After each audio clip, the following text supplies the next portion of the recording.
of the underground group at the time I knew it was Nathan Witt, an attorney of the National Labor Relations Board. Later, John Abt became the leader. Lee Pressman was also a member of this group, as was Alger Hiss, who was a member of the State Department, later organized the conferences at Dumbarton Oaks, San Francisco, and the U.S. side of the Yalta Conference.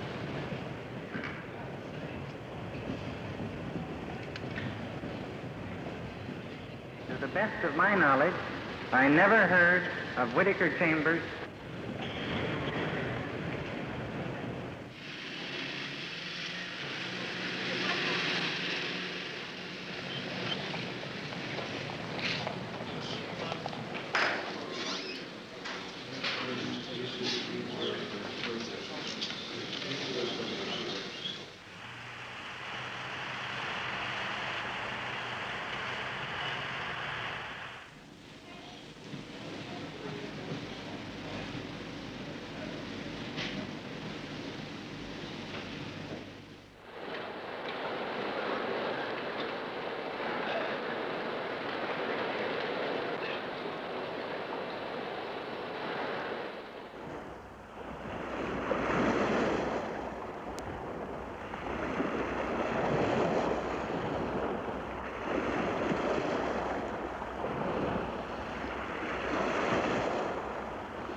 I'm proud of the fact that during the 6 years that I have been in the House of Representatives and in the Senate of the United States, I have never charged to the taxpayers any political expenses. I am proud of the fact that during the time that I've been in the United States Senate, that a group of those who supported me when I ran for the United States Senate financially have continued to pay all the political expenses, and that is the $16,000 that some of my opponents are trying to make something out of. They've continued to pay those political expenses after I went to the United States Senate, and after I think under the circumstances that the taxpayers of America will be thankful that they paid it rather than the taxpayers. And I'm mighty proud of the fact that they did, because I don't believe the taxpayers ought to be imposed upon as much as they are at the present time.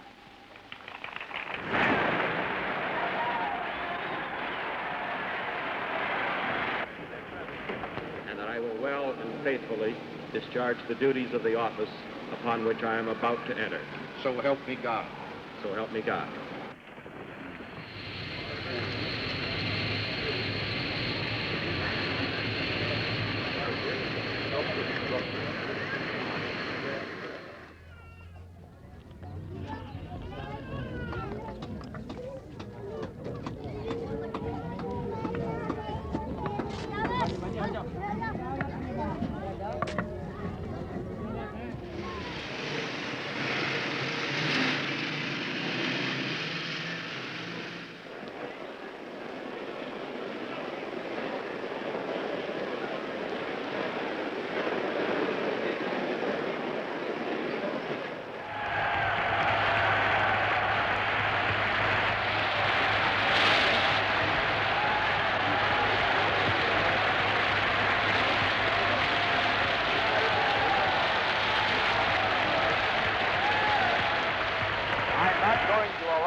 Divert me from the great issues of this campaign.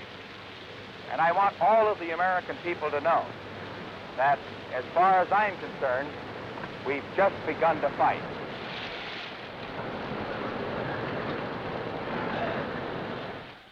When a man, in furtherance of what he believes to be correct and right, stands up in front of all the American people and bares his soul,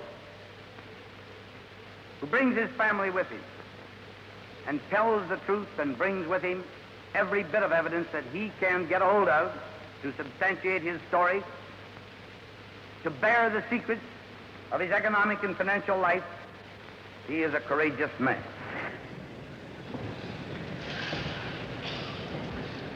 All those in favor of Nixon continuing as the candidate will say aye.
You must not be afraid of ideas. Вот мы вам говорим, вы-то не бойтесь идей, а нам бояться нечего, мы уже вырвались из этого, понимаете, положения, когда нас идея не пугает. Well, then let's have more exchange of them. We all agree on that, right? Хорошо. Вот. Даете слово? Now we have all of these reporters here. We have Нет, слово даете? every word that you have said. Every word that you have said has been taken down, and I will promise you that every word that you have said here will be reported in the United States, and they will see you say it on television. Но я видел, я сомневаюсь, поэтому я хочу, чтобы вы, вице-президент, что вы даете слово, что моя речь тоже будет записана на английском языке. Будет, нет? Certainly it will. Certainly. Yes. Right. Exactly. And at the same token, everything that I say will be recorded and translated and will be carried all over the Soviet Union. That's a fair bargain.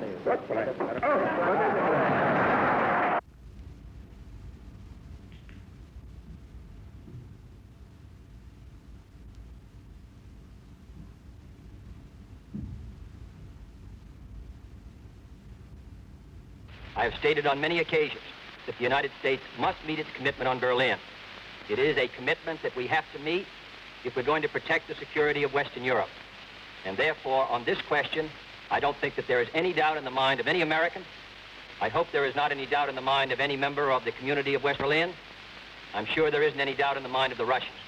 I would remind Senator Kennedy of the past 50 years. I would ask him to name one Republican president who led this nation into war. There were 3 Democratic presidents who led us into war. I do not mean by that one party is a war party and the other party is a peace party. But I do say that any statement to the effect that the Republican Party is trigger-happy is belied by the record.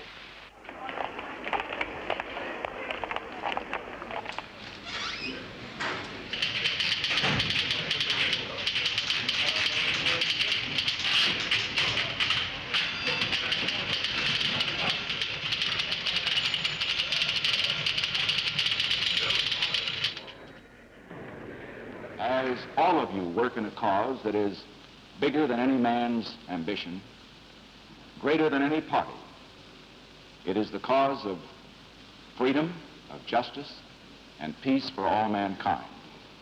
And it is in that spirit that I now declare that John F. Kennedy has been elected President of the United States and Lyndon Johnson Vice President of the United States.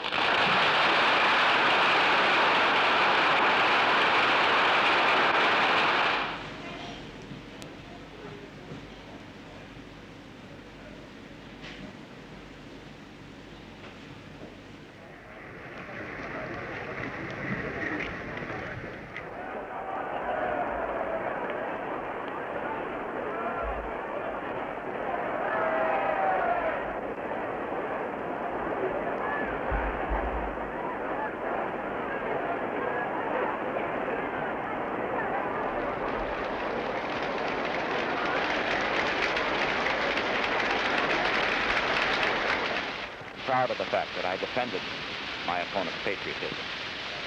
You gentlemen didn't report it, but I'm proud that I did that. I'm proud also that I defended the fact that he was a man of good motives, a man that I disagreed with very strongly, but a man of good motives.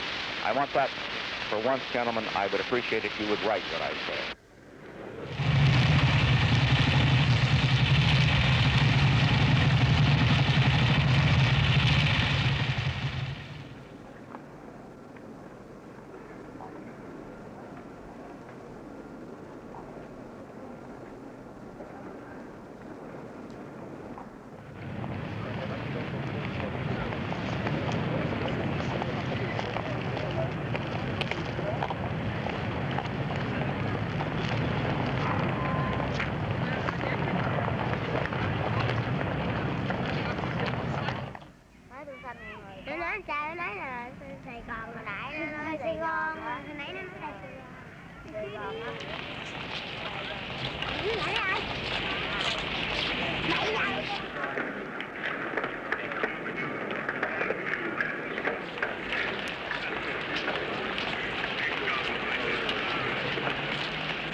when the strongest nation in the world can be tied down for 4 years in a war in Vietnam with no end in sight.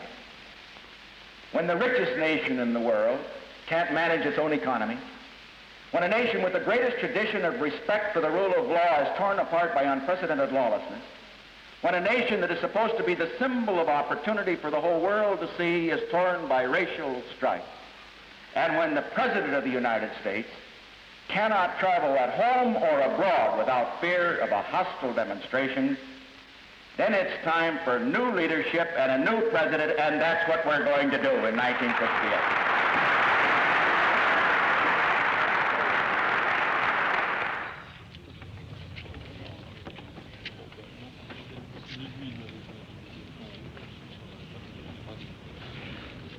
You've given the answer to those who say that we couldn't win.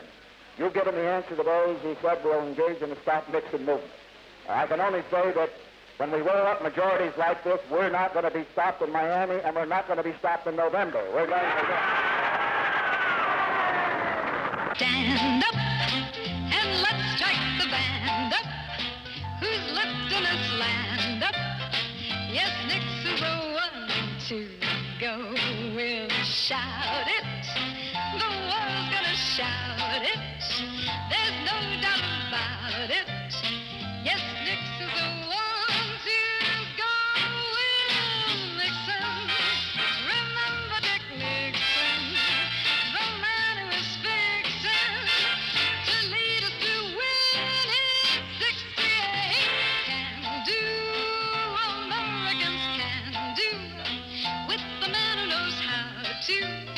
Yes, Nixon's the 1 to go with. I said Nixon, wait till me Nixon. Ah, yes, Nixon's the 1.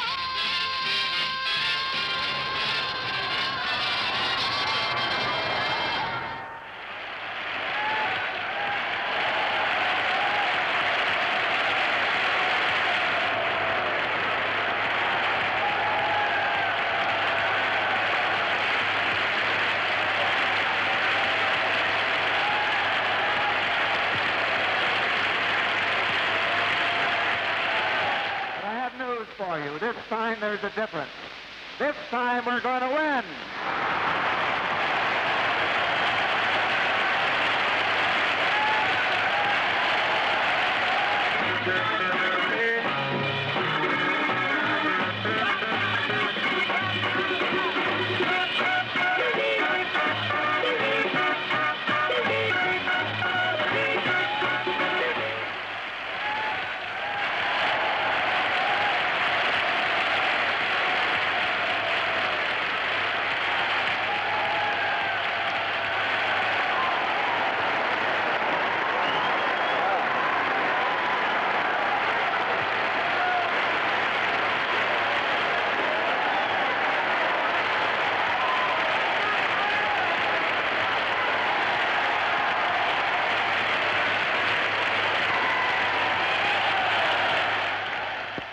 I saw many signs in this campaign.